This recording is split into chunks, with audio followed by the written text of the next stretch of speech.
Bom dia, bem-vindos a mais um WHG Asset Overview. Qual o número desse, Fernando? 49. 49, mais de 4 anos fazendo isso, né, de Overview.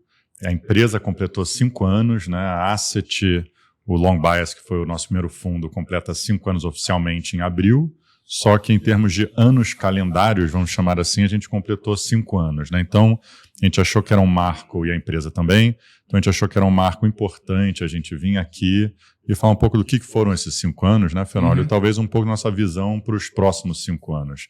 Na virada de anos, começa a pensar, né, nas coisas e nossa visão. A gente achou que estava no momento aqui, com o fechamento de ano, falar um pouco do que a gente tem feito e o que a gente quer para frente. É um overview um pouco diferente, né? Vamos falar de mercado, vamos fazer uma recapitulação rápida de 2025, mas vamos focar mais na filosofia de investimento, nos produtos. Tem muita gente que sempre nos cobra sobre isso, né? Falar um pouco mais da gestão, o que a gente pensa, o que a gente faz. Então, esse WHG Overview vai ser mais nessa linha de abordagem. E sobre os 5 anos, é isso, né? Eu acho que foram 5 anos... Lembrar que foram 5 anos dentro de um contexto bem difícil para a indústria, contexto bem difícil de gestão de ativos, né? Foi um pós-pandemia com muitas descorrelações e quebras de correlação, e eu acho que é um motivo de muito orgulho ter surfado bem todo esse período e chegar até onde a gente chegou, né? A gente vai mostrar um pouco desses detalhes, como a gente fez tudo, e pensar também os próximos 5 anos. Eu acho que essa é um pouco da ideia de hoje. E aqui os ativos em 2025, né? Se você quiser começar com esse seu comentário tradicional. Vamos direto, então, para cá.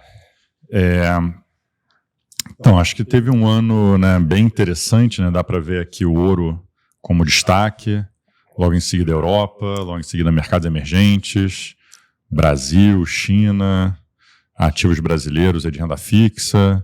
Tem que chegar lá embaixo para ver o Nasdaq e o S&P, né? Toda essa conversa de AI e tal, e no final das contas, né, os índices americanos, pelo menos, acabaram não indo tão bem quanto todos esses outros ativos que a gente falou. Mas ainda assim teve uma dispersão relativamente grande, né, com algumas, quando você olha commodities como um todo, né, CRB Commodities deu 0 a 0, né, apesar de ser um ano onde ouro e várias outras commodities foram muito bem. Né, o dólar, o Fenólio falou, acho que no último overview, né, como foi um dos piores anos aí em, sei lá, décadas para o dólar. Esse USD Index aí caiu 9%, não deu para ver o seu desenho, eu acho. E aí o petróleo caiu 15% e cripto, apesar de toda essa conversa, agora apareceu. Apesar de toda essa conversa, né, o Bitcoin, etc., né, cripto como um todo caindo 19%. Então não... Foi um ano difícil, né, com vários vais e vens, a gente vai falar disso, vários momentos diferentes. Foi difícil navegar esse ano, como tem sido os últimos anos. Provavelmente vai ser 2026 também. Aqui na direita, todos os baskets que a gente acompanha, né, que realmente também tiveram uma dispersão muito grande, né, quando você pensa o S&P subiu 17, mas tem vários baskets aqui que subiram, né, 50, 60, 100, né, especificamente aqui robótica na China foi um outlier aqui, né, Rare Earth, e caiu aqui minha tela, aqui eu não consigo ver mais o meu slide. Então eu toco daqui. Você toca. Tá. Então, assim, os destaques, né? China Robotics, que eu acho que faz todo sentido. É só você olhar um pouco de mídia social que tem de vídeo falando desses robôs já trabalhando e fazendo coisas incríveis, já é uma grande realidade. Eu acho que vai ser talvez a maior indústria do mundo nos próximos 5 a 10 anos. Então o mercado já está começando a antecipar isso, né? Rare Earth, que é o terceiro, também que teve uma briga geopolítica grande, que a gente vai comentar um pouquinho e tal, em terceira posição, não é à toa que esse ETF está subindo bastante. E o Defense, também importante, com essa sinalização de que a Europa vai ter que se proteger com menos intervenção dos Estados Unidos do que no passado. Tá? Eu acho que esses são grandes temas aí que foram bem. E na parte de baixo aí, enfim, você pega a Argentina, não foi tão bem, embora teve um rally gigantesco depois da eleição de outubro, mas fechou negativo em 9%. E eu acho que outro destaque também negativo foi esse US Gen Z Consumer, que a gente já chegou a falar várias vezes também aqui no Overview sobre o consumidor que é de mais baixa renda ou consumidor jovem que está começando a vida, sendo aí apertado nas condições de renda mesmo, né, tal do affordability, com capacidade mais limitada de consumo. E aí, por fim, teve uma performance ruim, a gente também comentou isso no WHG Overview. Então, esses são os destaques do ano. Algum de cabeça aí, enquanto seu computador não volta? Então, tocamos aqui. Isso aqui é uma derivada que a gente tem feito ano a ano, né, quando fecha o ano. Então, é olhar um pouco a performance dos ativos ao longo do ano, né? A gente fez uma foto de 25, agora como que evoluiu isso desde 2020 e os temas, né? Então, o que foi 2025? Né? A gente cunhou aqui nesse slide a surpreendente performance fraca dos Estados Unidos no sentido de reversão de expectativa. Eu acho que a expectativa do mercado era muito elevada no início do ano passado para os Estados Unidos. Todo mundo achava que o único lugar para se estar eram os Estados Unidos. E depois, a partir ali de fevereiro, março, abril, a reversão foi grande. E o ano fechou com uma diferença grande, né? Os Estados Unidos, aqui na nossa tela, ficou na 6ª posição, no S&P subindo 18% no ano, e você tem bolsas emergentes, commodities e o ouro sendo os principais ativos, né? De 2025. Então, para mim, essa foi a grande surpresa, né? Os Estados Unidos, em relação ao que se esperava no início de 24, no início de 25. Então, a gente ficou ontem numa mega discussão aqui de como você vai cunhar esse ano de 25, né? A gente acabou ficando com um great rebalancing, porque no início do ano todo mundo achava que era os Estados Unidos, depois teve uma diversificação, foi para outras geografias. Eu gostaria de cunhar o fim do excepcionalismo americano, porque eu acho que todo mundo estava com essa cabeça do excepcionalismo, ia aprofundar e não aprofundou, foi o contrário, mas teve um debate, mas dá até para pensar um pouquinho nessa linha. Tá? O ponto é, de novo, ouro na primeira colocação, energia lá no final. Então, a gente vai falar dessa dicotomia de commodity também. Mas, para mim, esse foi o grande tema de 25. Né? O fato dos Estados Unidos não liderar, os ativos americanos não liderarem entre todos os ativos globais em termos de performance. E, na direita, fale. Não, acho que o que eu ia falar aqui, né, realmente foi um great rebalancing, porque os Estados Unidos têm ido muito bem, se olhar 23 e 24, S&P, né, entre os melhores ativos do mundo. E, de repente, né, esse ano, os outros ativos que nem a gente falou, Europa, mercados emergentes, etc., indo bem, o dólar indo mal, o ouro indo super bem. Então, realmente parece que, né, os grandes alocadores mundiais decidiram, né, fazer um rebalanceamento no portfólio. Eles entraram num ano muito overweight Estados Unidos por causa da performance excepcional dos últimos anos, e com toda essa história, né, de weaker dollar, etc., né, riscos fiscais, riscos políticos, tarifa, etc., mas no final das contas ainda foi um ano muito bom, né? Quando a gente olha aqui na direita, os 60-40 deu 14%, meio parecido com 24%, com 23%, então essa alocação para os Estados Unidos continua sendo boa. O que também aconteceu é que as MAGs, né, não foram tão bem, né, mas que a gente mostrou antes, várias empresas, a gente vai mostrar depois temas que a gente olha nos fundos, subiram 50%, né, foram super bem. Só que, né, teve as large caps que estavam liderando o mercado nos últimos anos, tipo Microsoft, Amazon, Meta, etc., não foram tão bem em 2025. Acho que é só isso. Acho que é meio prematuro declarar fim do excepcionalismo americano, né? Pode ser que isso venha a acontecer, mas quando o país está liderando, né, na nova fronteira revolucionária que é AI, né, que o mundo inteiro está tradando esse tema, e os Estados Unidos ainda é o líder disso, acho que é muito agressivo falar que é o final do excepcionalismo americano. Outro comentário desse 60-40, Treasury, né? Foi o melhor retorno desde 2020, subiu 8,4%. Antes de 2020 teve uma alta de 11,3%, mas também, enfim, teve um QE infinito naquele momento, se recuperando um pouquinho depois de alguns anos bem sofridos. Tá? Então acho que isso também foi interessante e ajudou a manter o 60-40 com uma performance perto de 14%. E aqui a gente dividiu o ano, né? Acho que o ano teve talvez 4 momentos, 4 histórias, 4 atos, e como foi a performance do cross-section de ativos. Um pouco na linha de como a gente gosta de olhar, né? Tem os ativos relacionados a equities, renda fixa, ativos reais, e depois a quebra desses ativos reais, né? Em metais preciosos, industriais, energia e real estate, infraestrutura. Então, tudo que é dourado é metais preciosos, em azul equities, em verde renda fixa. Então, a gente dividiu em 4 etapas, né, 4 atos. Então, acho que o mercado operou entre 1º de janeiro de 25 a 19 de fevereiro uma temática ainda construtiva, mas já rebalanceando, vamos usar esse tema, para outras regiões. Tá? Então, o Eurostoxx aqui foi a melhor bolsa desse período, subiu 12%. Né? Outra bolsa também é o Eurostoxx 600, também subiu 9,5%, mas teve bastante commodity também aqui na parte de cima. Se você pega as bolsas americanas, ficam mais ali no meio dessa, que você pega growth aqui, só 2,80, por exemplo, né? Defensive 3,2, value 6. Então já estava esse processo de rotation, mas olha só, atenção, né? Gold and silver, né? Prata e ouro na liderança. Esse foi o começo do ano. Depois de 19 de fevereiro, o mercado começou a ir mal e teve ali o ápice do estresse no começo de abril, que a gente chamou de tariffs, esse período, né? 19 de fevereiro a 9 de abril, que coincidiu com o Liberation Day. Tudo foi muito mal, dá para ver aqui no gráfico, com exceção de ouro e um pouquinho de renda fixa. Tá? Então, quando você olha no conjunto da obra, equities caíram 10%, renda fixa 0 a 0. O que salvou um pouquinho também foi precious, porque prata foi mal, né? Mas ouro salvou. Todas as outras commodities foram mal. Então, o mercado operou aqui meio que recessão. O mercado, a economia vai para recessão, commodities caem, equities caem, renda fixa tenta se salvar e o ouro também se salvou, porque tinha essa história de stagflation em função de tarifa. Daí o Trump capitulou e veio uma janela super positiva de mercado que a gente chamou de Taco plus AI comeback. Para quem não lembra, Taco é Trump always chicken out. Ou seja, tradução para português, o Trump sempre arrega. É mais ou menos isso. Né? E aí foi um puta de um Goldilocks, né?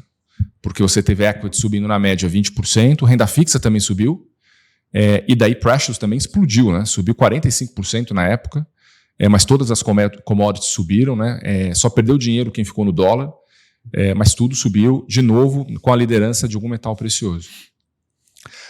Mas, de novo, as principais bolsas não foram americanas, né? Não foram as americanas. Basicamente, MSCI EM, Topix, que é Japão, MSCI Asia Pacific, que deve ter China, isso provavelmente. Tá? E só depois entrou Growth nos Estados Unidos, com AI provavelmente liderando essa categoria.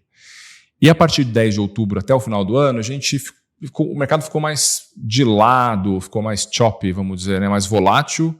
A gente chamou de AI em macro fears, então teve muito papo de AI bubble, que estava muito esticado e estourou. Teve o Fed ficando mais hawkish. Teve uma disputa entre Estados Unidos e China, de novo, em relação a minerais raros, e os Estados Unidos ameaçando colocar tarifa de 100% na China em outubro. Então foi uma chacoalhada maior. Então equity subiu 3,4, né? Perdeu o fôlego, renda fixa 0 a 0. E quem liderou de novo? Commodities. Tá? Prata em primeiro lugar com 49%, depois cobre e ouro. Então foi um ano assim que equities fora Estados Unidos foi muito bem, mas para mim o grande destaque foi ativos reais. Praticamente liderou em todas as etapas e todos os ciclos que nós vivemos em 2025. Agora vamos falar um pouquinho do long bias. Tá bom. Acho que aqui é a lâmina do fundo, né? Então dá para ver a performance do fundo, né? Subiu 43,5%. Acho que, né, a pergunta que a gente tem ouvido, né, a gente vai falar um pouco disso depois, né, ou que nem a gente acabou de falar, né, os ativos americanos não foram tão bem esse ano. Né, acho que ações brasileiras, quando você olha o small, né, foi muito bem, então por isso que eu acho que vários fundos deram uma performance também de 40% a 50%, alguma coisa assim. Mas no nosso caso, realmente, né, especialmente com uma exposição líquida de 73% na média, né, o MSCI World deu 29%, então se aplicasse essa exposição líquida, a gente deveria ter dado uns 25% bruto, líquido de taxa, deveria ter dado uns 20, se tivesse meio que acompanhado, né, a nossa exposição líquida com índice redeado.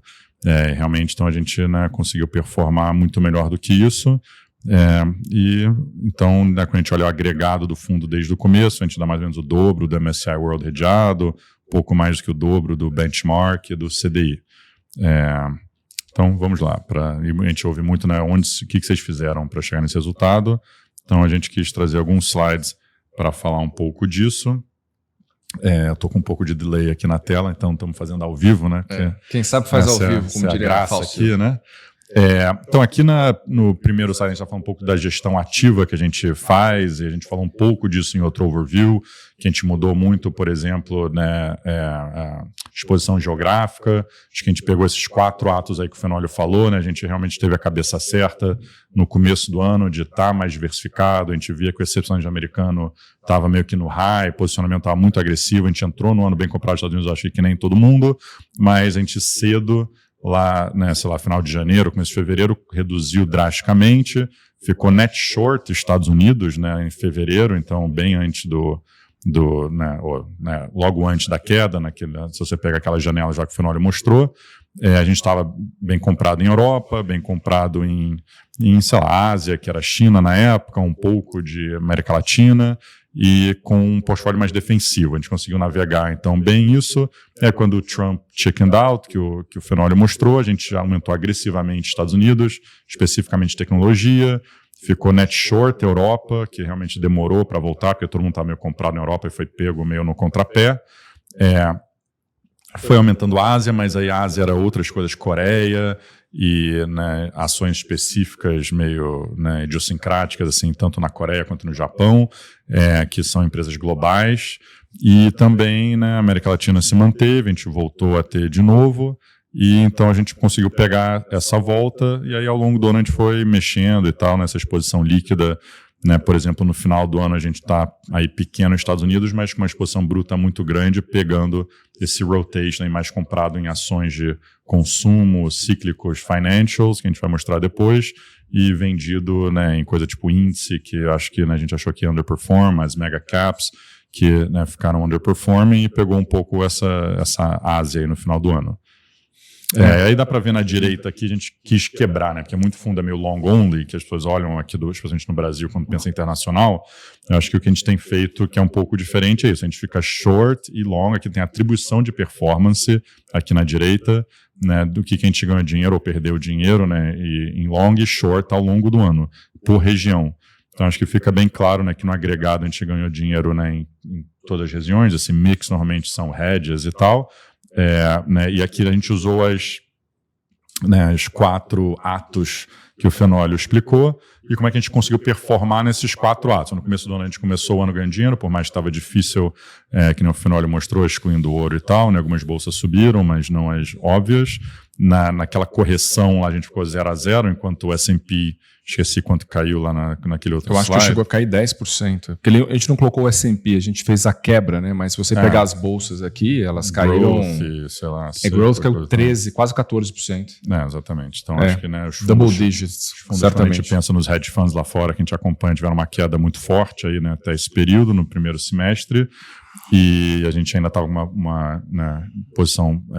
uma performance positiva, e isso deixou a gente ir para o ataque. Quando, né, o Trump virou a mão, a gente falou, agora é oportunidade, que nem eu falei, ficamos mais agressivos no net exposure, né, então dá para ver que a gente chegou no net exposure aqui na esquerda geográfica, se você somar, sei lá, uns quase 90%, assim, que é muito mais alto que o nosso normal de 60%, vamos chamar assim, e com isso, né, a gente teve esse retorno nessa janela aí de 33%, né, que, né, obviamente é bastante, muito mais do que as bolsas subiram nesse período.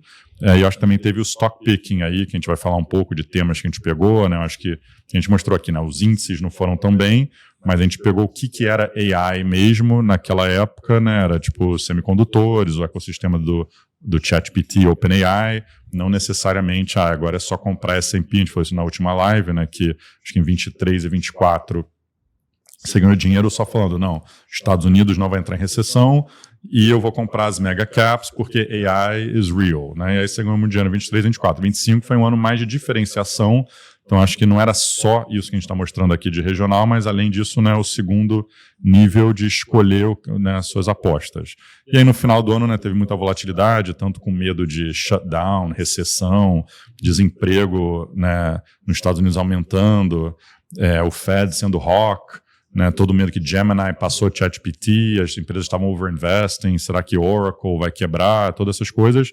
E então a gente, né, conseguiu navegar aí, meio que tirou um coelho da cartola, eu diria, e no final do ano pegando esse rotation muito bem, que a gente vai mostrar também. Então no final do ano deu-se 43,5%. É isso aí. Aí, dado que eu estou com um delay aqui, Aí eu acho que o próximo slide a gente achou bem interessante, a gente fez uma análise, a gente vai falar um pouco da grade de produtos no final também, que a gente lançou uma estratégia nova chamada LN, né, que é o low net version do long biased, e quando a gente fez essa análise, a gente ficou até, né, surpreso quando a gente falou com nossos prime brokers lá fora, falando, nossa, porque quando a gente olha os fundos aqui, os hedge funds, né, quase nenhum tem essa característica, que é quando a gente mexe o nosso net exposure, que nem vocês viram no slide anterior, né, que a gente mudou muito, vai de 90, 0, né, a média dá 60, deu 63% na média desde o começo do fundo, né, você tem essa linha de net exposure ITD, se quiser circular o 63%. Então, essa é a nossa net exposure média desde o começo. A gente fala que o nosso, né, neutro, sei lá, regrinha de bolsa é meio que 60%. Então, a gente botou essa linha azul clara aí do Acqui. Se a gente pegasse o Acqui redeado, que estava lá na lâmina, e aplicasse 60% de exposição nisso, e o resto a gente deixasse no CDI, o que teria dado resultado ao longo do tempo? Teria dado esse 69%, já é um resultado bom, obviamente. Recomendo que todo mundo também tenha exposição a ETFs e tal. Mas se a gente falasse, mas se a gente só pegasse, se o nosso único instrumento long bias fosse comprar o MSCI World, o Acqui, e a gente só variasse com a nossa exposição líquida ao longo do tempo, desde o começo do fundo, qual teria sido o resultado? E, né, fazendo igualzinho, 60%, né, com a nossa variação. Ou não, total com a nossa variação, o resto você deixa no CDI. Teria dado 106% de resultado. Então, acho que, né, quase metade aí do nosso alfa vem exatamente de, né, realmente se defender nas horas certas, ir para o ataque na hora certa. Então, acho que isso que eu estava falando aqui, né, quando a gente fala com os prime brokers lá fora, eles falam que normalmente os fundos, hedge funds, né, fazem o contrário, né? Você se defende no low, porque você está indo mal, aí você fica agressivo no high, que nem a gente falou, né, decepções de americano, as pessoas foram pegas no contrapé, etc. E aí a diferença, essa linha vermelha com a linha azul, realmente é todo o resto que a gente faz, de stock picking, de escolher os setores, os temas, etc, etc. Na direita, a gente fez uma decomposição de performance meio que inspirado, né, em como a Goldman faz também, né, nas análises deles, né, da indústria de hedge funds, pegando todos os dados do prime broker deles. E a gente definiu aqui, se fosse só o beta, quanto que, quando a gente rodou um modelo, nosso time de risco, né, multifatorial, super complexo aqui, que eu não vou fingir que eu entendo, a gente, né, conseguiu decompor aqui em todos os fatores que explicam o retorno, e o beta explicou 47, né, você pega o 157 aqui na direita, conversa com o 157 ali, né, da linha, e você decompõe 157, 47 é beta, 14 é, né, região, 29 setores. Se você olhar estilo, né, tipo fatores e tal, né, muita gente pensa, você só ficou comprando tecnologia, por isso você ganhou dinheiro, né? Não foi isso, né, isso não explicou. FX também, será que a gente estava bearish dólar ou esse tipo de coisa, também explicou quase nada. E aí o alfa é o que sobra, que é uma coisa que não é explicada por, né, nossa exposição, né, o nosso benchmark, vamos chamar assim, né, se você tiver só comprado no MSCI World, que não é o benchmark oficial, mas é uma referência, se tiver só comprado no MSCI World ou, né, usado as regiões, setores, etc., explicava mais ou menos metade do resultado e outra metade realmente é alfa mesmo, assim, que a gente gerou. Trabalho duro. Muito cansativo. Então aí a gente escolheu aqui 5 temas, entrando aqui um pouco, né, indo mais do macro, indo um pouco mais para o micro, aqui temas que a gente pegou no ano, começando com AI, obviamente. A gente quebrou meio que AI em 2 partes, né, o que é o AI tradicional, vamos chamar assim, então empresas de tecnologia mesmo, tipo semicondutor ou, né, as mega caps, esse tipo de coisa, e dá para ver, né, que o basket aí da Morgan Stanley de AI foi muito bem, acho que deu uns 75%. Né, você pegar, né, o ecossistema do OpenAI chegou a dar quase 100% e voltou muito no final do ano. As Mag 7s no final do ano acabou dando só, né, 25%, isso tudo em dólar. E se você pegasse o ecossistema da Google, acabou, né, que estava indo meio que igual do OpenAI, teve essa boca de jacaré no final do ano, que é um pouco o final, ele falou, esse último ato lá, né, teve muita dor dentro dos investidores de tecnologia, porque algumas empresas caíram muito, algumas subiram muito, e a gente conseguiu navegar, né, no começo do ano a gente estava bearish Google, a gente virou em julho, agosto para ficar bullish Google antes do antitrust sair do DOJ, depois, né, a gente continuou, né, até hoje, né, comprado em Google, então pegou bem essa andada toda, mas também teve outro lado de empresas que sofreram do OpenAI Ecosystem, então por isso que no final a gente conseguiu sobreviver, mas no final do ano não foi incrível, né, baseado só nessa parte aqui. Aí tem a segunda parte que as pessoas chamam meio de periferia de AI, a gente preferiu chamar de infraestrutura de AI, que são empresas, né, por exemplo, de industrials ou de energia, ou tem mineradora de Bitcoin também, que é um play de energia, que são coisas tipo o que você precisa para todo esse boom de AI, né, dar certo. Isso foi um tema que a gente também pegou muito bem, explicou aí 7%, né, do resultado, e a gente escolheu aqui algumas linhas para explicar. Terceira coisa, né, mercados emergentes, né, então a gente pegou mercados emergentes na Ásia, então empresas que a gente tem na Coreia, que nem eu falei, Taiwan, China, alguns índices que a gente já mostrou aqui em outros overviews, aqui explicou também 9,5% do resultado, então só para mostrar um pouco o que o fundo faz e como ele é bem diversificado. Tem uma favorita do Fenório aqui, ativos reais, né, que você vai ver ele falando, vou ter que ficar cortando ele, senão a live vai durar 2 horas, se deixar ficar falando de ouro e prata o dia inteiro. Aqui, né, ativos reais, né, a gente pegou essa Pan American Silver, a maior empresa de prata listada nos Estados Unidos, foi uma posição, né, razoável para a gente ao longo do ano, ela mais do que dobrou no ano. Tem o ETF de Rare Earth, que na verdade é metade Rare Earth, metade lítio, que agora está indo muito bem mais para a parte de lítio, no meio do ano era mais essas empresas de Rare Earth.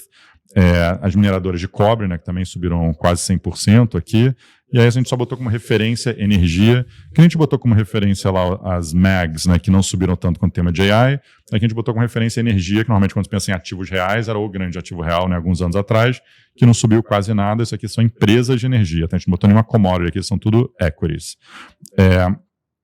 E aí, por último, esse tema que eu falei, né, que teve esse rotation aqui no final do ano, né, se pegar meio que novembro e dezembro e acelerou aqui em 26, e a gente está pegando bem por enquanto isso, né, então a gente escolheu algumas cestas aí que a Morgan Stanley criou bem no timing certo, que eu acho que captura um pouco esse tema, que é empresas cíclicas, né, de manufacturing, empresas cíclicas, né, bancos, e porque você pensar o ETF de financials não é exatamente bancos, né, tem outras coisas e tal, então você realmente quer pegar os bancos, vão pegar essa melhora da virada da economia local. E empresa de consumo, a gente mostrou, né, que o consumo das baskets lá foram nas piores no ano, mas no final do ano teve esse alívio, porque realmente a economia não está entrando em recessão, o shutdown foi resolvido, o Fed acabou cortando, o Trump está querendo fazer estímulo para affordability, então realmente foi a nossa tese um pouco que essa ia ser a virada, a gente falou disso no último overview também, o Russell, que é o índice de small caps, estava para trás do S&P, né, estava meio 0 a 0 até novembro, e no final do ano deu essa engatada, e no começo do ano agora está muito forte também.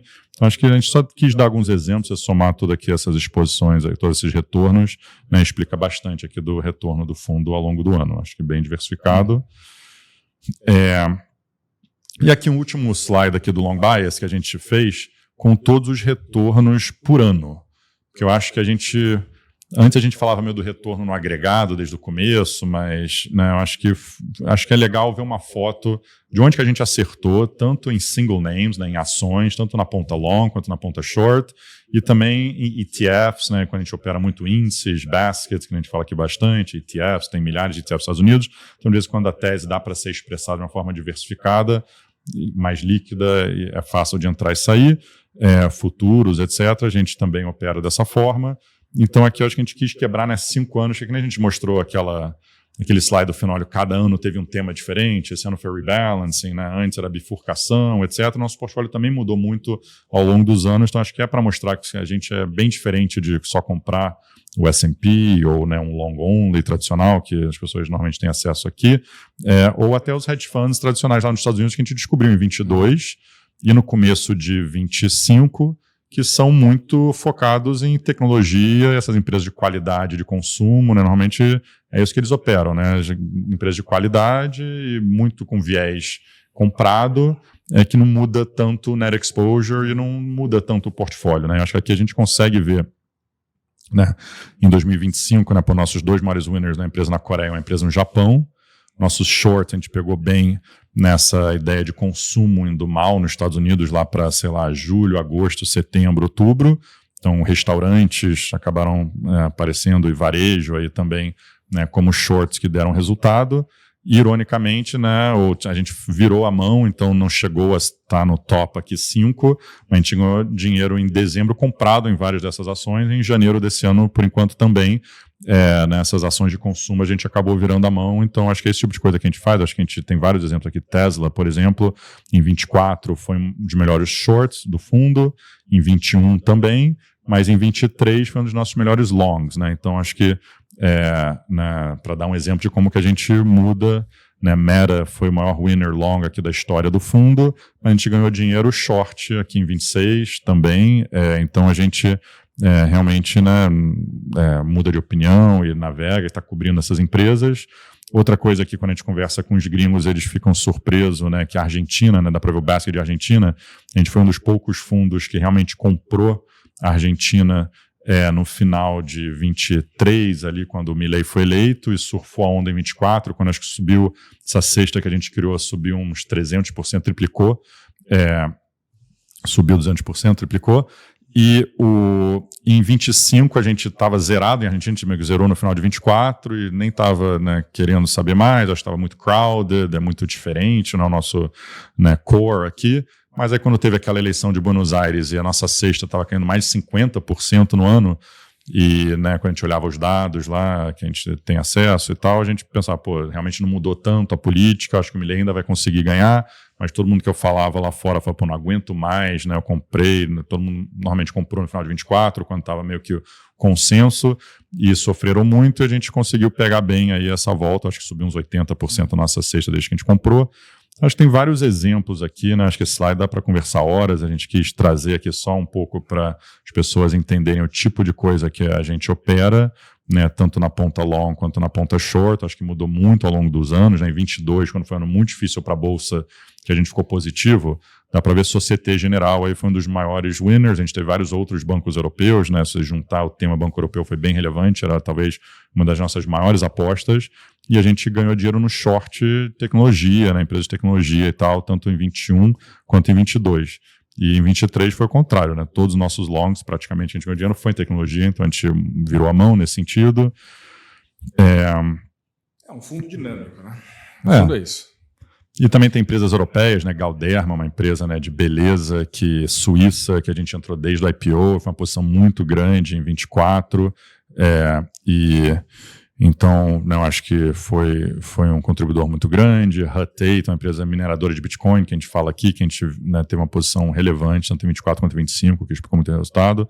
Então, é isso, assim, só para resumir, né, quando a gente tiver reuniões aí one-on-one, a gente pode conversar mais sobre esse slide, mas a gente vai ser um slide aqui recorrente de agora em diante para nossa apresentação, e a gente vai sempre atualizando.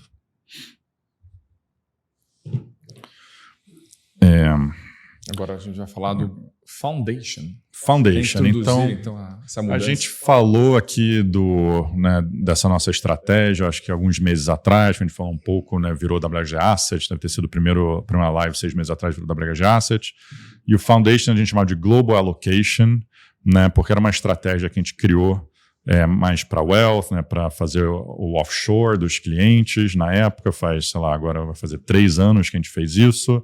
E 1 ano e meio atrás, a gente decidiu criar um fundo local que, né, replicasse essa estratégia, que era Global Allocation, e agora a gente está rebranding, né, chamando de Foundation, para realmente virar um fundo com, né, cota lá fora, né, ficar meio mais parecido com o que o Long Biased faz, né, com poder comprar baskets, poder fazer trades relativos, coisas mais sofisticadas também, né. O começo dele era mais um fundo de ETFs, mais simples.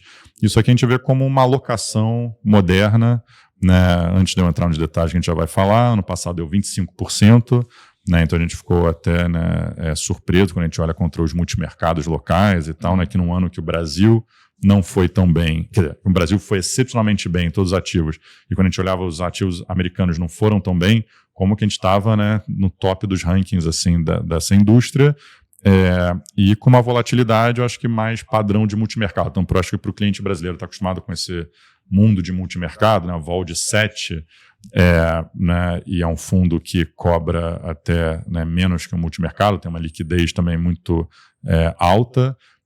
Realmente é um fundo assim, para você pensar em alocação, é diferente do long bias, né? Não é para ser uma gestão mega ativa que a gente está girando e mudando de exposição líquida.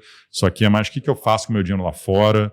Estou nervoso com tanta coisa, com Trump, com dólar, com, sei lá, eu compro ouro ou não, compro cripto ou não, compro, sei lá, treasury ou não. Aqui a gente faz uma gestão ativa, usando o time, obviamente, todo da WHG Asset, mas não é para ser um hedge fund. Hedge fund aqui é meio que para pensar na alocação do patrimônio do cliente mesmo, mais balanceado, mais diversificado, para ir compondo o resultado ao longo do tempo. E não é só para quem tem dinheiro lá fora, né? Eu acho que é para o investidor. Tem a opção de quem tem dinheiro lá fora, você pode fazer offshore, mas para quem tem dinheiro em reais no Brasil, ele pode comprar esse fundo e os seus reais vão estar associados a ativos internacionais de maneira diversificada, né, com uma estrutura que a gente já vai explicar. Então, é uma forma de, às vezes, o cliente tem o dinheiro em reais e fica preso a só os ativos brasileiros, né, que tem muita volatilidade. Então, a gente está dando uma alternativa de você investir os seus reais em outras classes de ativo de maneira diversificada. Eu acho que essa é a ideia. Mas também para quem tem dinheiro offshore, é uma forma de você alocar de maneira também diversificada, sem necessariamente você... Porque muito do cliente, a dor do cliente é essa, né? Tô com meu dinheiro lá fora, o que eu faço com o dinheiro? Só compro S&P, compro Treasury, só faço isso. Acabam comprando bonds brasileiros. Comprando bond brasileiro que não diversifica, então é uma forma de você ajudá-lo a diversificar de verdade a alocação existente, tanto no Brasil quanto lá fora. Eu acho que é inspirado, você está no próximo slide. Já estou no próximo slide. É inspirado um pouco no asset allocation moderno, vamos dizer, assim, o que os endowments fazem, o que os fundos de pensão estão fazendo, o que os grandes family offices lá fora estão fazendo. Obviamente, a gente trabalhou na BW antes, que também estudou, né, todo esse universo, e é um pouco essa inspiração que a gente quis trazer, né, para o cliente brasileiro, empacotar isso e botar nossa inteligência aqui da asset, que a gente está cobrindo, obviamente, para todas as outras estratégias, né, isso no dia a dia, que a gente mostrou no long bias, tudo que a gente faz. Tem uma sinergia aqui, a ideia não é tomar o tempo do time, então para quem é cotista do long bias, mas você tem outra estratégia, como é que vocês fazem isso? A ideia é né, a cada 2 semanas a gente senta, olha o portfólio, a gente tem um time macro que toca tudo isso, faz todas essas análises aqui, que é o time que faz a gestão do dinâmico, eu vou falar também, mas a gente senta com eles e fala, tá bom, agora pegando tudo que a gente está pensando no mundo, que o Fenoli mostrando aqui no overview, acho que isso aqui talvez até tem mais aderência com o que a gente fala no overview, que tem esses tilts, assim, a gente quer ter mais equities agora, a gente quer ter menos, a gente quer ter mais renda fixa, quer ter ouro, que o Fenoli ama ou não, né? Acho que essa é um pouco a ideia. Então aqui, te mostrando, né, antigamente era meio que um 60-40 ou 40-60, a gente acaba usando 40-60, que eu acho que o brasileiro está acostumado a ter menos renda variável, então a gente usou meio como padrão aqui o 40-60, né? Depois as pessoas foram adicionando muito alternativos, e a gente meio que modificou um pouco, a gente falou já disso em outro overview, né? Esse direcionais e temáticos é a nossa parte equities, defensives é a nossa parte que era renda fixa, não necessariamente essas coisas têm que ser equities e renda fixa, e esse diversifiers era o que era alternativos. A ideia de diversifiers são coisas que você está tomando risco, mas não necessariamente correlacionado com equities, né? Que a gente mostrou lá naqueles 4 atos lá, né? Se você está comprado em ouro, nem necessariamente sobe ou cai com equity. Você está tomando algum risco, claro, pode cair muito, pode perder muito dinheiro, mas não necessariamente só porque o S&P subiu ou caiu. Então esse é o primeiro ponto, né, dessas 3 caixinhas que a gente usa. Aqui a gente só fez um estudo aqui, né, de fronteira eficiente, né, acho que do valor de ter diversificadores, porque acho que a gente sempre fala que no Brasil não tem diversificador, né? Você compra NTNB, pré, câmbio, né, bolsa, Ibov, small, tal, você não está diversificando. Você está no kit Brasil, você está no risco Brasil. Você está pulverizando. Eu já ouvi essa expressão. Você pulveriza seu investimento no Brasil, você não diversifica. Porque está tudo correlacionado.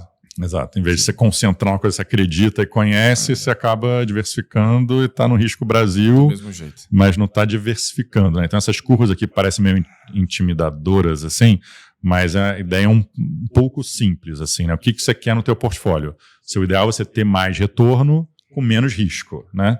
Então, ponto, essa linha preta aqui, se você tiver só o 60-40 ali tradicional, né, de asset allocation, que era o antigo, simples. Mas se eu adicionar ouro, né, que é essa linha de ouro, a sua volatilidade cai, então o seu risco está caindo e o seu retorno sobe para cada unidade de risco que você está tomando. Se eu adicionar petróleo, mesma coisa. Se eu adicionar infraestrutura, mesma coisa. Se eu adicionar real estate, REITs, mesma coisa. Aí a gente botou o índice de commodities como um todo também, e também CTAs, que é uma estratégia, né, de trend following, né, meio de retorno absoluto, descorrelacionado com o S&P, também adiciona. Então é o tipo de coisas meio básico aqui que a gente queria trazer, que tem muitos, e aqui tem milhares de coisas, né, nesse universo, que você pode botar para diversificar a sua carteira, que adiciona retorno ao longo do tempo, que você não tem muito esses instrumentos aqui no contexto brasileiro, mas lá fora tem, né, infinitos. E aqui na direita a gente só botou como é que foi o retorno por cada caixinha direcional e temático, que a gente quebra entre beta e temático, defensives, né, renda fixa, esses diversifiers onde a gente deixa caixa, a gente deixa ativos reais, e algumas estratégias de retorno absoluto, né? E aí no total do portfólio, quando você também adiciona o carry, tira o custo, etc., acabou dando, né, desde o início 150 do CDI, aqui lembrando que a gente só começou o fundo em abril de 24, acho que mas a gente roda essa estratégia, né, bem mais tempo, aqui a gente está falando só do fundo local, e ano passado, né, que deu 25%, deu 174 do CDI, acho que, né, numa estratégia totalmente descorrelacionada, obviamente, de ativos brasileiros. Só um comentário aqui para agregar. Eu acho que tem muitos que avaliam que, dada a condição que a renda fixa hoje ela não é jamais um ativo que protege a sua carteira de renda variável como no passado, por N aspectos que a gente já citou aqui, em vez de você ter um 60-40, a alocação deveria ser 60-20-20. Então, você reduz renda fixa e aumenta alternativos. Tá? E quando você olha o gráfico do meio, é um pouco nessa linha no teórico também. Né? Quando você adiciona, por exemplo, ouro, né, para 6% de retorno, se você está buscando, quando você tem ouro na carteira, a sua vol vai ser aproximadamente 6%. Nossa, a linha ficou torta, mas é isso aí, dá 6%. Se você não tem ouro, você fica no 60-40 tradicional e você quer 6% de retorno, você vai para uma vol entre 8 e 10. Então, assim, para o mesmo retorno, você consegue menos risco só adicionando ouro, transformando seu portfólio em 60-20-20 ao invés de 60-40. Eu acho que essa é a modernização de portfólio que está sendo dita, até que um dia a renda fixa volte a proteger os portfólios, mas isso parece estar bem longe, né, de acontecer. No nosso caso, Dado, falando esse número só para o nosso 40-60, que era o original, a gente acabou transformando, né, num 30 renda variável, 45 renda fixa e ficou 25 nesses diversifiers, né? Então acho que dá uma diluída para essa vol ficar 7, 8, né? Eu acho que o brasileiro também não está acostumado a ter tanto equity na carteira, então 30 é o que a gente tem de equities, né, no nosso estratégico. Se eu for pro próximo slide, a gente mostra um pouco no detalhe aqui, né, esse 30, como é que a gente rodou na vida real. Então aqui dá para ver. Mas antes disso tem o Kit Brasil e o Kit US. Desculpa, a gente inverteu a ordem. Inverteu a ordem, bom, só para mostrar um pouco. Vai lá. Porque no fundo, quando a gente olha esse asset allocation, ele é um pouco de. É um kit também que você está comprando. Um pouco de equities, um pouco de renda fixa, um pouco de diversificador, né? Se a gente não tivesse agregando valor, seria só o Kit US, né? Meio que pode ser o nosso benchmark, assim. Então o que a gente fez aqui? A gente fez o Kit Brasil tradicional, que a gente já apresentou aqui algumas vezes, tá? Que é mais ou menos o que se faz na indústria. Então, está comprado na bolsa, você compra renda fixa, seja nominal, seja real, e você vende o dólar. Né? Esse é o tradicional. Então, você tem essa linha azul, aqui, a linha verde no gráfico da esquerda. Então, o Kit Brasil, esse ano, gerou 25% de alta, que é uma alta bem significativa, um ano muito bom. Tá? E a gente comparou com esse Kit US, que é o 60-40, em reais. Então, você compra isso nos Estados Unidos e traz de volta para o Brasil e ganha o diferencial de juros, certo? O carrego do real contra o dólar. Então está tudo em reais isso aqui, né? Para comparar maçã com maçã. E a linha do CDI tradicional. Então o que a gente chamou a atenção, a gente já falou, né? O Kit Brasil fez 25 num ano que todo mundo ficou muito satisfeito com o retorno, e o Kit Estados Unidos em reais gerou 21, não foi muito diferente, num ano que todo mundo meio que ficou, como é que eu posso dizer, desconfiado da performance dos ativos americanos, diversificou para outras geografias, pensou em zerar a posição, etc. E você teve uma performance muito parecida, mesmo num ano, né, aparentemente negativo dos Estados Unidos. Então esse é o primeiro ponto. E daí a gente foi um pouco mais no detalhe disso, que é os dados dessa tabela da direita, que eu acho que são super legais, que é a rentabilidade desse kit Brasil, quebrado por ativo, contra a rentabilidade do kit americano, também ao longo do tempo, quebrado por ativo. Tá? Então a gente colocou aí desde 2011 até 2025, tem o CDI anual. Então vamos pegar, sei lá, a última coluna, que são as médias, né, desse período de 2011 a 2025. Então entre 2011 e 2025 o CDI deu 10% ao ano, na média. Daí você tem por ativo qual foi o retorno médio. Então o Ibovespa rendeu 6%. Você ficar vendido no dólar te deu 1% só, 0 a 0.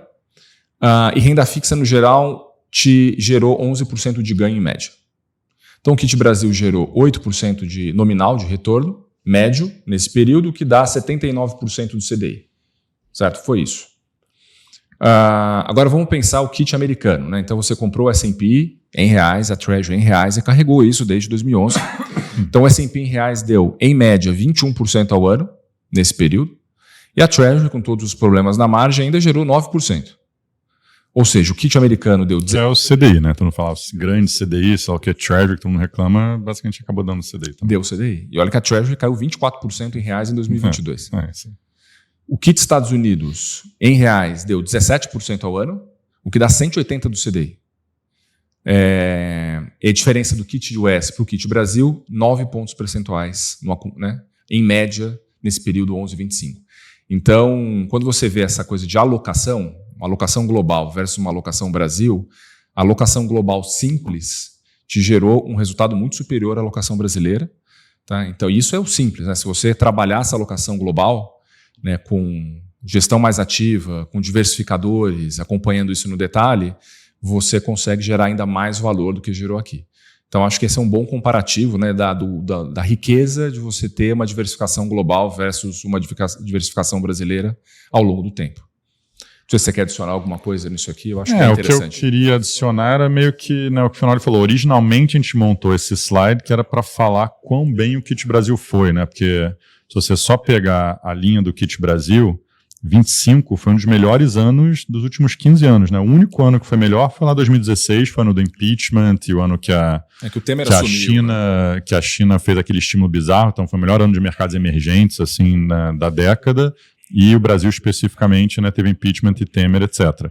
Então, a gente falou, caramba, e né, o dólar teve o pior ano desde, que você falou, 79? O dólar teve o pior ano desde 79, a gente falou, caramba, vamos mostrar como que a gente conseguiu performar nesse fundo, mas tu vai falar, mas a gente foi um dos melhores se comparar com a indústria de multimercado, mas né, eles estão operando ativos, na maioria, que são os melhores ativos do mundo. Quando a gente mostrou no começo do ano, a gente está operando coisa que foi difícil pra caramba.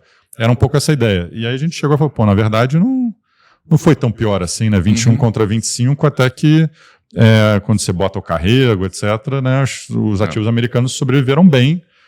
Então, né, por um lado, né, menos mérito pra gente versus a competição, mas por outro lado, realmente é uma coisa que todo mundo deveria carregar, porque ao longo do tempo você vai compounding e gerando riqueza e preservando capital, né? Então a ideia dessa estratégia aqui é meio que preservar capital de uma forma diversificada, né, em todos os sentidos, né, para o brasileiro mais ainda, porque esses ativos aqui diversificam do que você tem aqui no Brasil, né? Então, e realmente ao longo do tempo parece ser uma estratégia bem vencedora e a gente conseguindo agregar alfa em cima disso, né, parece ser muito bom também. Eu só circulei o gráfico da esquerda no momento que o Kit US igualou o Kit Brasil no ano. Aquele momento ele de Brasil que teve uma chacoalhada e depois, enfim, o Brasil voltou a abrir. E aí, destaque do ano, a gente colocou commodities, né, porque a gente vê esses ativos reais importantes para essa alocação mais de médio prazo. A gente colocou aqui o destaque do ano, né? Eu cunhei aqui commodities, foi o destaque, mas nem todas. Eu acho que isso é bem importante avaliar. Mas antes disso, né, eu recebo perguntas assim do estilo, por que commodities subiu tanto, né? E daria para fazer uma apresentação de alguns slides aqui, mas obviamente que a gente não tem tempo para isso. Mas dá para ressaltar aqui 6 razões, tá?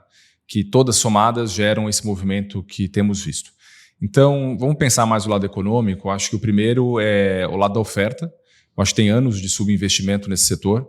Tem que pensar que entre 2015 e 2021, os preços de commodity andaram de maneira, assim, ficaram bem deprimidos, né? Lembra que o petróleo bateu $15, aproximadamente, a shale gas nos Estados Unidos, as commodities, o crescimento no mundo era mais fraco pós-Lehman. Então, isso levou a um subinvestimento enorme. Teve ESG, né, aquela questão de não pode investir em commodities, em questão de energia de não renovável. Então, você teve um baixo investimento no setor. Então, você não tem oferta suficiente. Tem vários commodities, cobre, prata, que você tem oferta insuficiente no mundo. E, ao mesmo tempo, você tem um choque de demanda, que é a transição energética e essas novas tecnologias que usam muito dessas commodities que têm oferta baixa. Então, carro elétrico com bateria, data center com cobre, rede elétrica, a prata está sendo utilizada também como componente para essas novas tecnologias que estão surgindo. Então você tem assim, uma combinação perfeita de falta de oferta com choque de demanda. Você tem a questão geopolítica, então a China principalmente estocando commodity onde dá, né, com receio de que exista talvez uma guerra com Taiwan e depois algum embargo americano, então eles estão se protegendo com isso. Então compra muito petróleo, compra muita commodity agrícola, compra muito cobre. E você tem um aspecto monetário que talvez para o mercado financeiro tenha mais popular, né, que é o ouro, como alternativa ao dólar e à Treasury. Tem os bancos centrais comprando de forma estrutural isso. A gente já falou, acho que é um ponto bastante conhecido e que não me parece que vai diminuir na margem. Eu acho que China vai continuar comprando muito ouro para tentar gerar uma alternativa à Treasury como reserva de valor e uma alternativa a um lastro em que ao renminbi, que o mercado possa operar renminbi sem dólar, né? Não ter o dólar como moeda de troca, e sim usar o renminbi e você tem o ouro como lastro. Eu acho que essa é a principal meta do governo chinês. Eu acho que vai ter esse comprador cativo ao longo dos próximos anos. Eu até li ontem um texto dizendo que nos próximos 2 anos os bancos centrais vão ter mais ouro na carteira do que Treasury. Tem a prata, que explodiu no final do ano, que é um ativo híbrido, que muita gente também vê como um hedge, como ouro, para essa questão toda da Treasury, mais o peso industrial. Parece que a prata vai ser usada num componente de bateria que uma empresa coreana criou. Então isso pode gerar também uma demanda infinita de prata. E fluxo financeiro, né? Todo mundo agora quer ter um pouco mais de ouro e prata na carteira. Então tem uma alocação institucional para metais de volta ao portfólio, que a gente está falando aqui, e muita gente no mundo está indo nessa esteira. Então tem uma demanda vindo aí de fluxo financeiro. Então acho que esse conjunto explica o porquê que commodities estão subindo. Ouro com a maior variação desde 79, né? Subiu 65% no ano passado. Mas agora é interessante, né, que em 2025, você pode pensar, então eu vou comprar um índice de commodities e vou me dar bem. E não foi isso que aconteceu, tá? Se você pegar, esse aqui é o índice da Bloomberg de commodities, ela quebra em todos esses setores, e o índice agregado dela de commodities subiu só 15%. Por quê? Porque agrícolas teve uma deflação e energia também teve uma deflação. O petróleo caiu bastante, né? Então, ter comprado simplesmente commodities não te gerou um ganho que todas essas razões apontam aqui, que eu acabei de comentar, né? Quem ganhou com commodities foi quem comprou metais preciosos e quem comprou commodity metálica, especialmente a partir do 4º trimestre e nesse ano. E tem muita gente que entende de commodity com uma teoria no qual metais preciosos são, historicamente, um leading indicator para as outras commodities. Então, essa boca de jacaré que está gerando entre os dois, talvez exista aí uma aceleração dos preços das commodities metálicas em 2026 para fechar esse gap e daí você tem mais uma pernada de alta de commodities mais focadas em metais preciosos e commodities metálicas e não necessariamente petróleo. Então tem que tomar cuidado no que você compra. Tá? Commodity em geral não necessariamente você vai capturar essa nova mudança global que a gente está vendo. Então, nessa linha, vamos falar do que a gente comprou, o que a gente vendeu, o que a gente faz no Foundation, né? Então, primeiro com a parte de equities, né, que a gente chama de direcional e temático, que eu falei, 30% é meio que a gente usa como nosso estratégico, e a gente quebrou aqui nas 4 atos que a gente mostrou antes, né, e como que a gente estava overweight no começo do ano, e que nem, né, a gente falou um pouco do long bias, é que a gente faz uma coisa meio parecida, não tão radical, não tão agressiva, não faz mudanças tão rápidas, mas a gente também, né, reduziu, ficou underweight. Dentro disso, o que a gente estava de underweight, a gente mudou geograficamente, a gente foi aumentando a Europa, foi aumentando EM, diminuindo os Estados Unidos, e depois do tackle, a gente, né, aumentou, ficou overweight equities, aí zerou a Europa, e por um tempo, né, zerou mercados emergentes, Ásia, e ficou bem overweight em Estados Unidos.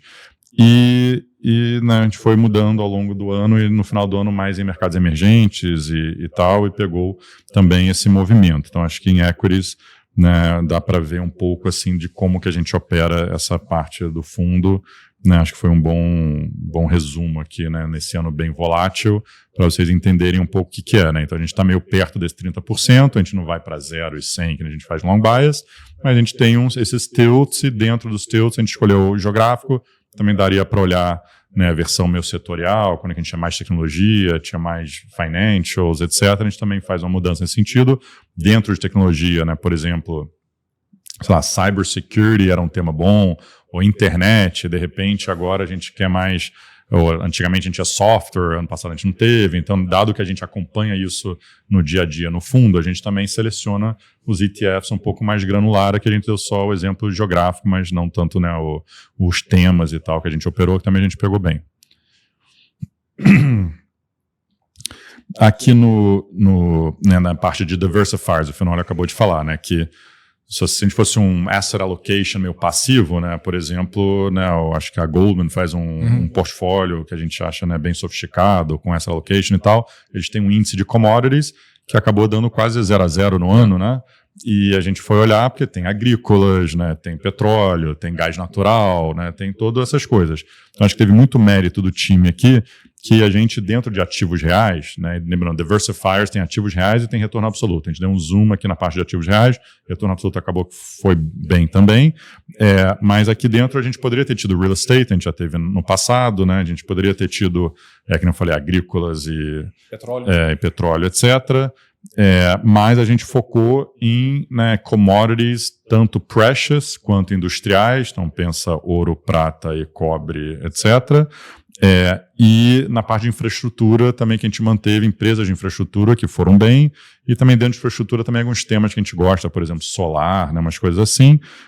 Então acho que foi isso que foi, né, grande, né, dá para ver aqui quando que a gente ficou over, diminuiu e tal. O ponto quando a gente pensa em diversifiers, pensa que o nosso benchmark é SOFR lá fora, o CDI aqui, não precisaria ter, né? O que a gente pensa que precisa ter equities em 30% e Treasury em 45%. Lá a gente fica over-under. Aí o resto é meio que caixa, né? O teu benchmark é caixa. Você está comprando coisa que vai diversificar o portfólio, você não precisa ter, até porque quando a gente pensa no 40-60 tradicional, eles não incluem isso. Então, se a gente, né, não tivesse uma visão forte, a gente podia ficar só no caixa, ou ficar só nessa estratégia de retorno absoluto, pairs e tal. Mas a gente quis, exatamente, dá para ver que a gente ficou zerado em energy e real estate nesse período. A gente teve, talvez, no começo de 24, algumas coisas e tal. E foi isso. Aqui na direita, se quiser falar, que você... Não, a gente fez... só dando os créditos aqui, né? Quem faz todo esse trabalho aqui, o João Paulo Franco, grande Pope, que toca toda essa parte do Foundation. E a gente fez de novo esse exercício para 2025, né? Em que medida os renda fixa ou ativos reais protegeram de quedas do S&P. E basicamente a Treasury protegeu 60% das vezes, o ouro 50% das vezes, mas quando você soma os dois, você chega a 86% das vezes. Essa combinação de Treasury mais ouro protegeu a carteira em 2025, tá? E daí no gráfico mostra, dá até para perceber aqui que o ouro tem grandes variações positivas em momentos de queda do S&P. Daí você fala, pô, o ouro é bom pra caramba, mas quando você ajusta pela vol, é mais ou menos uma proteção similar à renda fixa, mas a mensagem é como realmente você ter uma diversificação hoje em ativos reais, ele melhora a capacidade de proteção do seu beta, tá? E é isso que a gente tem feito aqui e continua com essa cabeça. Um bom exemplo é o Long Bias, teve um drawdown relativamente grande lá em novembro, né, e o Global Allocation, agora Foundation, né, realmente sobreviveu bem porque, exatamente, tinha outros ativos que protegem nesses momentos. Então, uma coisa mais, assim, compounder, diversificada.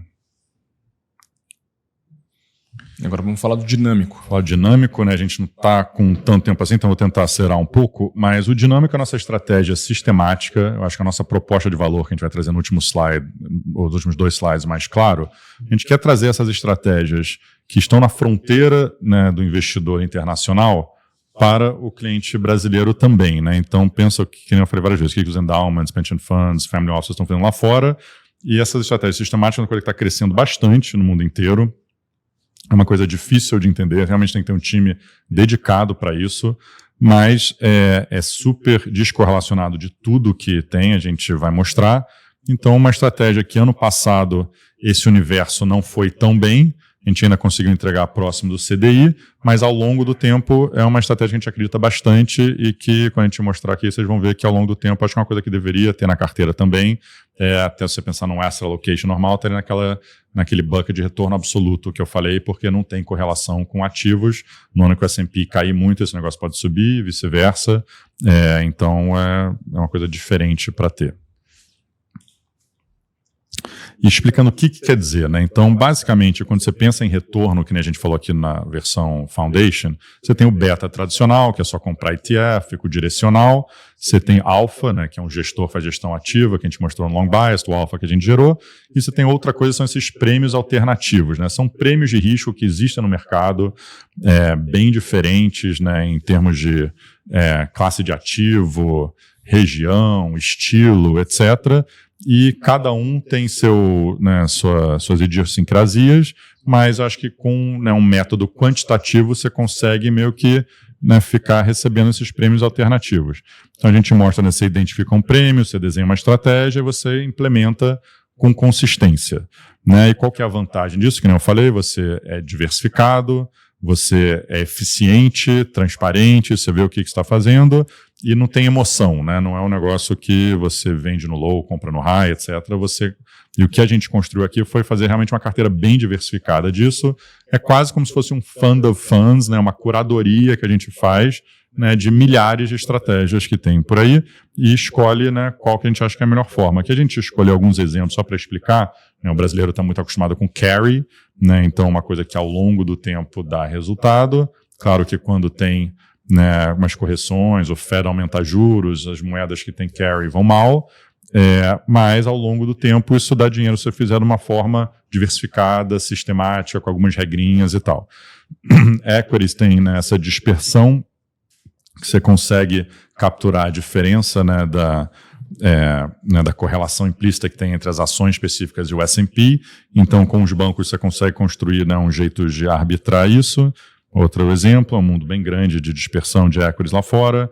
Tem-se, que dentro de commodities tem 1 milhão de coisas diferentes. Tem commodities que são tradadas na China versus Europa, versus Estados Unidos. Aqui a gente escolheu um exemplo, que é a volatilidade do Brent versus WTI.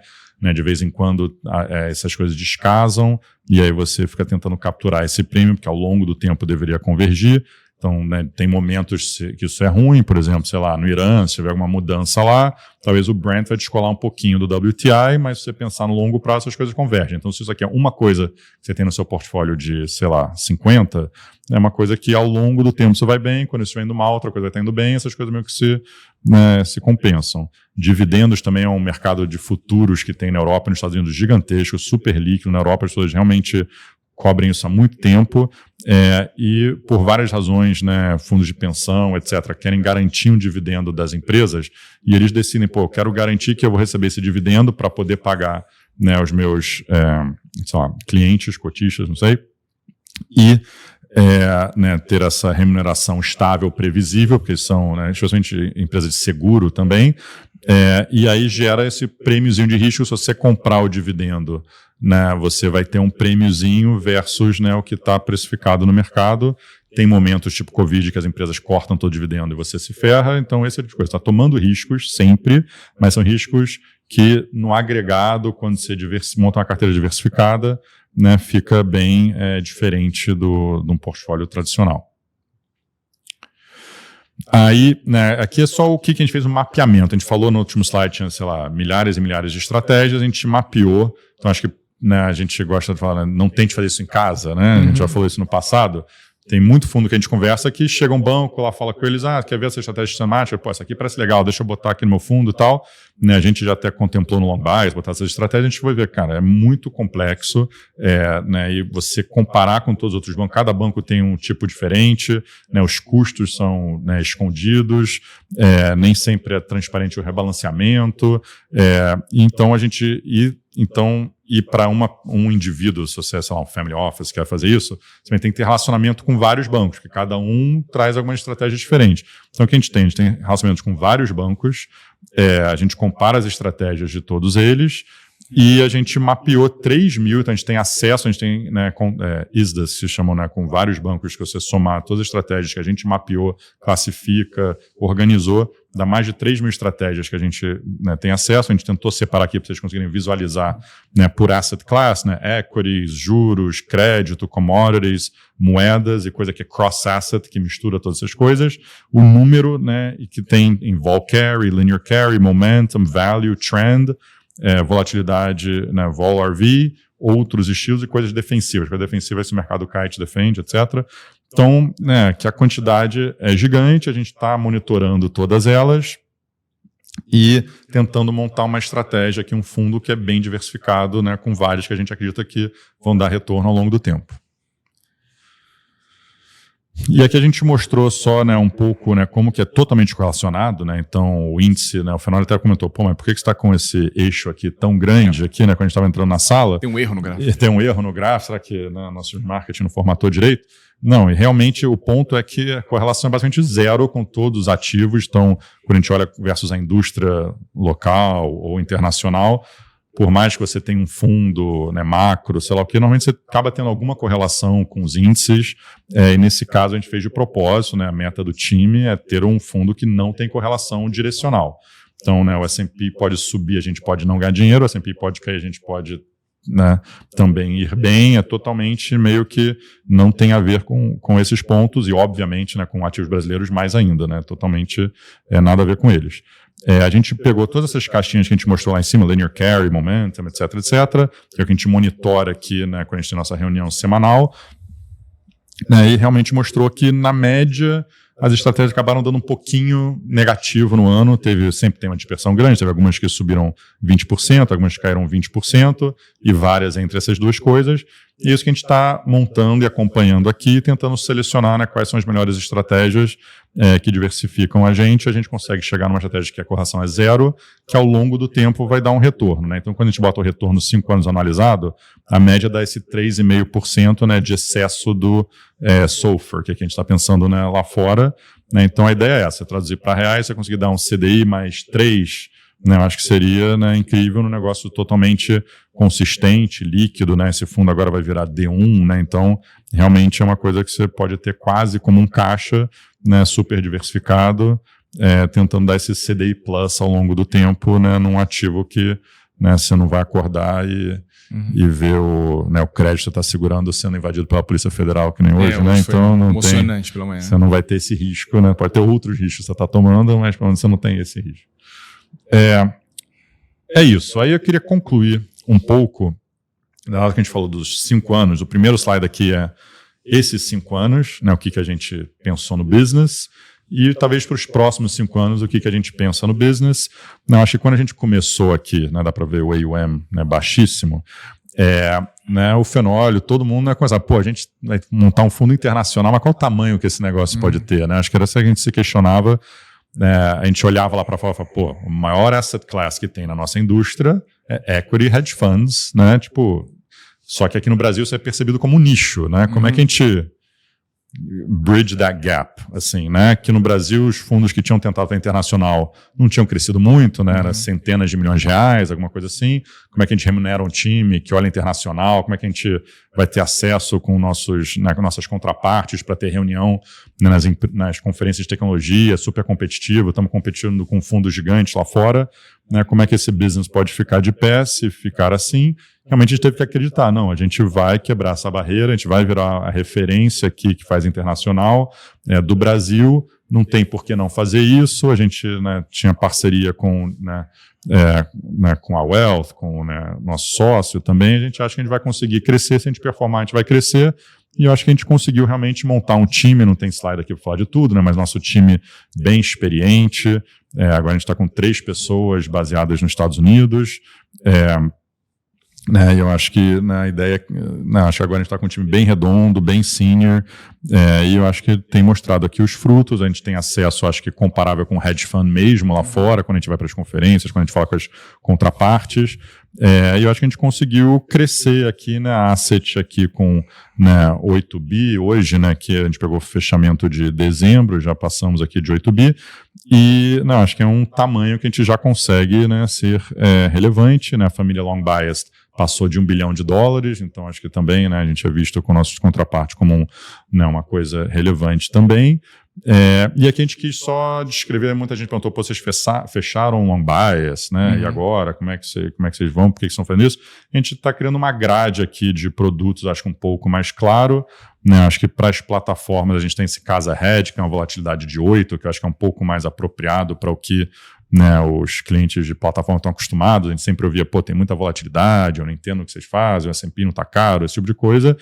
Então, acho que aqui ficou um produto mais targeted para cada, né, cliente. A gente montou essa estratégia low net aqui, né, recentemente, que, né, quando faz o backtest, né, também vai super bem, que é basicamente um long bias menos direcional, que é o que também está muito na moda lá fora, né? Todo mundo quer uma estratégia que é menos direcional, que não falei, exatamente porque quase todos os fundos não fizeram, quando eles mudam, né, exposição direcional, eles não agregam valor. A gente mostrou que a gente foi a exceção que agrega valor, mas, né, então a gente tem nosso high vol, continua sendo long bias, tem o low net, que é meio que entre os dois, que tem uma maior exposição bruta maior, mas exposição líquida menor, e tem o casa hedge, que é metade do long bias, né, com uma vol, né, metade do long bias, obviamente.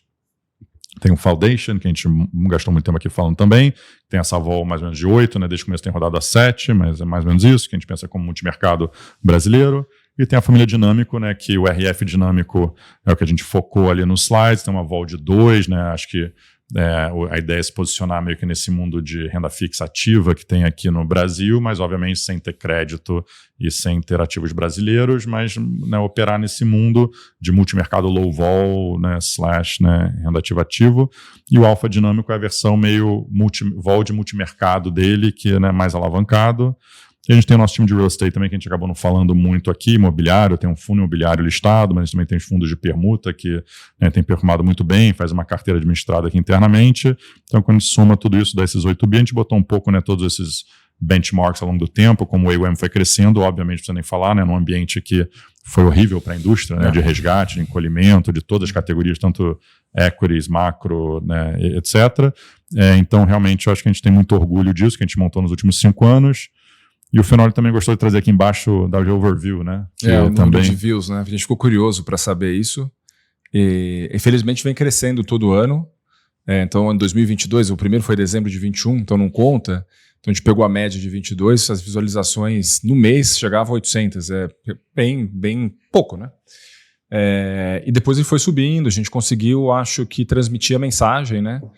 Passar exatamente nossos ideais e o que era a nossa empresa e o que a gente pensa de uma maneira diferente, né? Que não era uma carta, que muita gente hoje tem várias cartas circulando, então leva mais tempo de ler, é mais cansativo, etc. Então a gente tentou trazer assim, nesse formato de vídeo e eu acho que vai ganhando tração ao longo do tempo, né? Eu espero que em 2026 esse número aqui, na média de visualizações, ultrapasse 4 mil ou mais, certamente, continue nessa tendência de alta, e é um sinal de que o nosso trabalho está sendo, né, de transmissão de informação, está sendo bem visto, né? As pessoas estão gostando de ver e tem um público meio fiel e a gente fica bastante feliz por isso. E aí o que a gente espera é mais mudanças nessa forma de comunicação, né? A nossa ideia é, ao longo desse ano, trazer mais novidades nesse tipo de coisa, né? Modernizar. A gente vai ter um estúdio novo, um andar novo. Próximo overview vai ser já nosso novo andar. Lugar novo, nosso andar sala. Aqui embaixo. E a gente está testando novas formas de comunicação e trazer novidades para, obviamente, não tornar esse produto cansativo, né? Por você repeti-lo todo mês da mesma forma, trazer de uma maneira mais moderna isso que a gente está trabalhando. Então acho que o slide anterior era falando, né, tudo que eu acho que a gente conseguiu fazer nesses 5 anos, de, né, virar um player de verdade, fazendo internacional, conteúdo que a gente faz, né, internacional, acho que a gente sente esse reconhecimento, que a gente tem bastante orgulho, e um pouco do que a gente pensa nos próximos 5 anos, né, como é que a gente vê primeiro essa indústria lá fora, né, como que a gente pensa em se posicionar. A gente acha que o long bias, né, é importante para ter um flagship, para você ser visto, ser levado a sério, né, ser uma referência. Você tem que performar, você tem que ter um hedge fund, que é o seu flagship, que as pessoas falam, tá, eles sabem o que eles estão falando, a gente não está só aqui, né, lendo o Financial Times e falando que, né, o que o Trump vai invadir a Groenlândia ou não, a gente realmente está operando um fundo, e é isso que a gente faz, né, da carreira. Isso aqui que a gente faz overview é secundário, obviamente. Né, então a gente quis botar um pouco num spectrum assim, de investimentos. Quando você pensa na esquerda, o que é a coisa mais líquida e, né, mais barata, compra um ETF. E na direita, que é a coisa mais cara e mais ilíquida, talvez, né, quando você bota num fundo que você fica 10 anos com o dinheiro preso lá.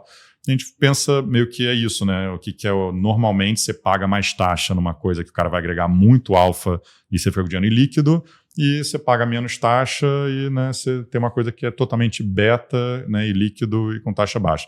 Acho que a gente opera no meio desse spectrum aqui, como é que a gente pensa. Então, hoje a gente falou muito hedge fund, né, long biased, asset allocation, foundation, estratégia sistemática, a família dinâmica. Então, acho que a gente conseguiu já botar uma bandeira aí, né, nesse spectrum, nessas posições, né, que a gente acha que são, né, sei lá, importantes, que é o que os alocadores internacionais, né, fazem. E a gente acha que ao longo do tempo a gente também vai ter algumas novidades aqui, né, tipo, né, que tem sinergia com o que a gente faz, a gente não quer mudar, né, o que a gente faz, a gente não está querendo reinventar a roda, mas eu acho que o que a gente pensa aqui que a gente pode trazer exatamente essas coisas que estão um pouco no meio, assim, né? Talvez você não vai pagar taxas gigantes e ter seu dinheiro muito líquido, mas também a gente não vai competir com a BlackRock, né, trazendo ETF, mas eu acho que a gente consegue agregar valor para o cliente pensando, pô, o que o cliente, né, sofisticado está fazendo lá fora e o que a gente pode fazer com o nosso know-how e com o que a gente já faz no dia a dia para trazer isso para o cliente local e, ao mesmo tempo, ser visto internacionalmente como um player aqui no Brasil que faz investimentos internacionais, né, que compete de igual para igual com o resto do mundo, que a gente já falou, acho que aqui algumas vezes, né, ou em outros lugares, que, né, não vejo por que a gente não, que nem, né, tem fundos muito bons em volta ao mundo, não ficam só em Nova York e Londres, né, e a gente, o Brasil é um país, né, obviamente, muito sofisticado, especialmente em termos macros, e tem acesso, né, culturalmente, horário parecido com os Estados Unidos, tudo isso. A gente tem, né, presença lá também, então acho que a gente quer meio que ser isso, quer ser essa ponte onde as pessoas veem a gente como uma plataforma de investimentos internacionais que faz isso a partir do Brasil, tanto para o estrangeiro reconhecer isso e tanto para o local também reconhecer isso. Eu acho que dá para, virando essa plataforma, essa referência, etc., acho que tem um mundo inteiro para explorar aí. Eu acho que, né, de vez em quando a gente ouve aqui no Brasil, pô, mas o long bias tem um nicho, por que vocês não montam um fundo de infraestrutura, crédito, isso que está vendendo, papapá. E o que a gente pensa, não, vamos fazer o que a gente faz bem. E eu acho que, na verdade, esse mundo aqui é gigantesco. Se a gente for reconhecido fazer isso bem, a gente consegue, né, crescer. E eu acho que esse mundo não deveria ser um nicho, não deveria ser 2% da sua carteira que você tem nisso, deveria ser, sei lá, 50% da sua carteira deveria ser coisas fora do Brasil, e a gente gostaria de estar presente aí nessa porcentagem da carteira. É só um comentário para encerrar aqui. Eu lembro de uma reunião que você participou com um alocador global, e ele disse, pô, legal, pode ser, vocês podem ser os primeiros investidores globais baseados na América Latina. Eu não tenho ninguém na América Latina que faz global. Eu tenho outras regiões do mundo, mas não daí. Uhum. E ele achou legal isso, porque de certa forma diversifica o pensamento, um pouco, né? É aquela coisa de estar todo mundo no mesmo lugar, você tem um group thinking. Talvez uma pessoa que está na, sei lá, ele fala, na Austrália, está na América Latina, está na Ásia, tem uma diferença. Ele falou, pô, legal, vocês têm um diferencial de operar daí. Pode ser uma coisa bacana para, né, a minha diversificação de investimento. Que ele viu que, né, os fundos de Nova York e Londres, né, tinham todos ido na mesma direção em 22, e, né, 23, etc. Está muito efeito manada. Pô, legal que vocês são descorrelacionados e pensam diferente, pensam fora da caixa. E, né, brasileiro tem essa visão de inflação, etc, etc. Acho que, né, tipo, pega outra perspectiva para fazer isso. Mas, obviamente, com um time que está baseado lá, experiente internacional, com acesso, com a escala. Então, a gente está fazendo tudo meio que... Tem todos os consultores, são caríssimos, que você conhece bem, né? A gente está até adicionando alguns que, né, impressionante como são caros, né, que para competir de igual para igual com os fundos lá fora. Então, tem toda a informação que todos os fundos têm, só que a gente tem nossa, né, cultura e background, né, também um pouco, né, bicultural, vamos chamar assim, que... É diferente de um cara que é só, né, americano a vida inteira, né, etc. Então, é isso. Estamos animados aí para os próximos 5 anos. E a gente tem muita coisa para fazer. Que nem o Fernando falou, né, foi muito trabalho ano passado, né, dar todos esses 4 atos, sobreviver tudo isso. Eu tenho certeza que vai ser mais trabalho aí para frente. E obrigado aí por assistir a gente, quem investe com a gente nesse período. Agradecemos, né, tudo que vocês têm contribuído para a gente também. E nos falamos aí no próximo WG Asset Overview. E aguardem as novidades aí que vamos trabalhar por elas. Certo? Isso aí. Boa. Valeu, abraço. Um abraço, obrigado.